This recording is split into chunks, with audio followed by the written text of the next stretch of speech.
दक्षिणी कश्मीर के शोपियां में मुठभेड़ के दौरान 2 आतंकियों को मार गिराया गया है। कश्मीर के आईजी विजय कुमार ने बताया कि मारे गए आतंकियों में लश्कर का टॉप कमांडर इशफाक डार उर्फ अबू अकरम शामिल है। अकरम कश्मीर घाटी में 4 साल से सक्रिय था। मुठभेड़ कल शुरू हुई थी, जिसमें बताया गया था कि लश्कर के एक टॉप कमांडर समेत 2 आतंकी घिरे हुए हैं। सुरक्षा बलों ने पूरे इलाके को घेरा हुआ था ताकि आतंकी अंधेरे का फायदा उठाते हुए भाग न निकले। शोपिया के चक के सादिक खान इलाके में आतंकियों की मूवमेंट की सूचना के बाद इलाके की घेराबंदी की गई थी। सुरक्षा बलों ने घर घर तलाशी शुरू की तो छिपे हुए आतंकियों ने सुरक्षा बलों पर फायरिंग शुरू कर दी। इस बीच उन्होंने फायरिंग करते हुए सुरक्षा घेरा तोड़कर भागने की कोशिश की। उन्हें रोकने के लिए की गई जवाबी फायरिंग में मुठभेड़ शुरू हो गई। कुछ समय बाद ही सुरक्षा बलों ने 2 आतंकियों को मार गिराया। दिल्ली से सटे साइबर सिटी गुरुग्राम में रविवार को एक 3 मंजिला इमारत अचानक भरा कर गिर गई, जिसमें बिल्डिंग में रहने वाले 4 से 5 लोग दब गए। घटना की जानकारी मिलते ही राहत और बचाव दल मौके पर पहुंचा और लोगों की जिंदगियां बचाने में जुट गया। जिस समय यह हादसा हुआ उस समय इलाके में बरसात हो रही थी। शाम तकरीबन 4:30 बजे अचानक जब इमारत से आवाज आने लगी तो इसमें रहने वाला एक शख्स सभी को आवाज लगाकर इमारत से बाहर आ गया और उसके बाहर आते ही इमारत भरा कर गिर गई और इमारत के मलबे में 4 से 5 लोग दब गए। सही संख्या है वो तो पूरे रबल को क्लियर करने के बाद ही सही स्थिति का पता चल पाएगा। एक उसमें से रेस्क्यू किए जा चुके हैं जो अस्पताल पहुंच गए हैं। सबसे बड़ी बात यह है कि इस हादसे की जानकारी करीब 3 घंटे बाद कंट्रोल रूम को मिली। जानकारी मिलते ही दमकल विभाग, पुलिस प्रशासन, सिविल डिफेंस और एनडीआरएफ की टीम मौके पर पहुंच गई और एक युवक को सही सलामत बाहर निकाल लिया। पटना में करीब 1.5 घंटे तक हुई झमाझम बारिश में कई इलाके डूब गए, कई घरों में भी पानी भर गया है। इस पूरी खबर को अगले 1 मिनट की रिपोर्ट में समझाते हैं।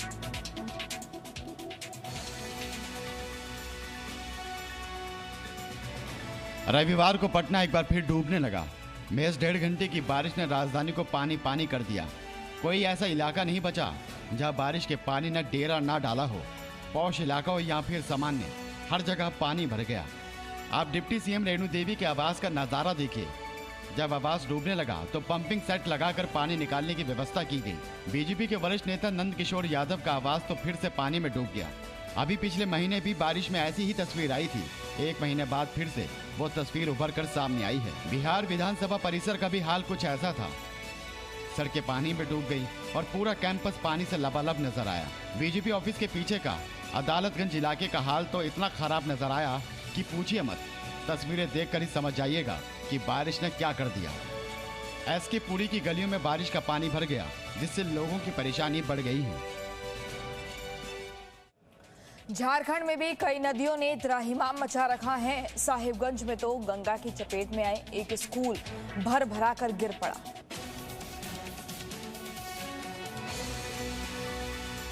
झारखंड में कई नदियां उफान पर हैं।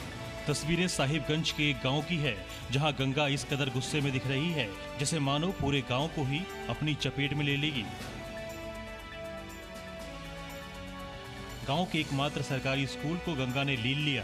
तस्वीरों में आप देख सकते हैं किस कदर ताश के पत्तों की तरह स्कूल भरा कर गंगा में समा गया। गंगा के तेज कटाव से इस गांव में रहने वाले 130 परिवार इन दिनों बेघर हो गए हैं। लातेहर में एक बड़ा हादसा टल गया। मनिका के मैला नदी में अचानक पानी का बहाव तेज हो जाने से नदी पार कर रहा एक ट्रैक्टर बह गया। वहीं ट्रैक्टर पर सवार लोगों ने जैसे तैसे भागकर अपनी जान बचाई। तस्वीरों में आप साफ देख सकते हैं कि कैसे जान हथेली पर लेकर ट्रैक्टर चालक नदी को पार करने की कोशिश करता है, लेकिन पानी के तेज बहाव के आगे ट्रैक्टर अनियंत्रित हो जाता है और पानी के वेग के साथ बह जाता है। आज से शुरू हो रहे संसद के मानसून सत्र में विपक्ष सरकार को पूरी तरह से घेरने की कोशिश में है। विपक्ष की ओर से दोनों सदनों में स्थगन प्रस्ताव का नोटिस दिया जाएगा। आज से संसद का मानसून सत्र शुरू हो रहा है। इस सत्र में कोरोना और महंगाई के मुद्दे के साथ साथ किसानों के मुद्दे पर भी विपक्ष सरकार को घेरने की कोशिश करेगा। सर्वदलीय बैठक में भी विपक्षी दलों ने किसानों के मुद्दे पर चर्चा कराने की मांग की। आज सभी विपक्षी दल कृषि बिल और किसान आंदोलन के मुद्दे पर चर्चा के लिए स्थगन प्रस्ताव लाएंगे। विपक्ष की ओर से दोनों सदनों में स्थगन प्रस्ताव का नोटिस दिया जाएगा। वहीं कोरोना को लेकर भी विपक्ष की जबरदस्त मोर्चाबंदी है। 6 महीने हो गए किसान बॉर्डर पे बैठे हैं, 500 किसान शहीद हो गए, 13 महीने से आंदोलन कर रहे हैं। इसका हल निकलना चाहिए। हालांकि सरकार सभी मुद्दों पर सार्थक और शांतिपूर्ण चर्चा के लिए तैयार है। प्रधानमंत्री जी ने कहा चाहा स्वस्थ और सार्थक चर्चा होना चाहिए। लोकसभा स्पीकर ने भी सभी सांसदों से अपील की है कि वो सदन की गरिमा का ख्याल रखें। इस सत्र में कुल 31 बिजनेस होंगे, जिनमें 23 बिल हैं, 2 फाइनेंस बिल होंगे, जबकि 6 अध्यादेश लाकर उन पर बहस होगी।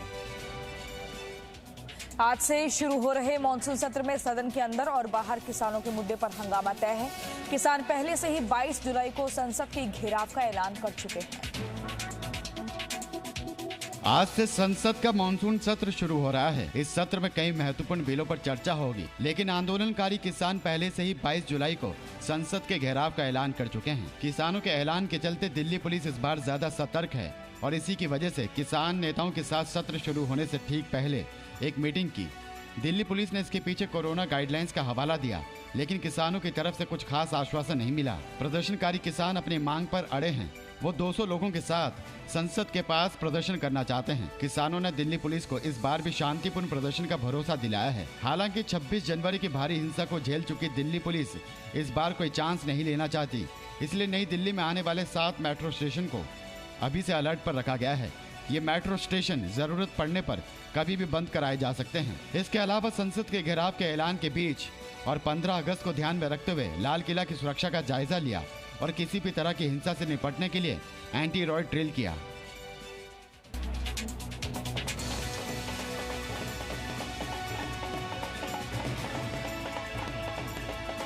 ये जश्न है पंजाब के नए कांग्रेस अध्यक्ष का। ये जश्न है पार्टी में मची घमासान के अंत का।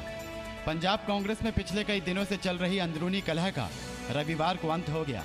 ये रविवार नवजोत सिंह सिद्धू के लिए सुपर संडे साबित हुआ। नवजोत सिंह सिद्धू पार्टी के नए अध्यक्ष बना दिए गए।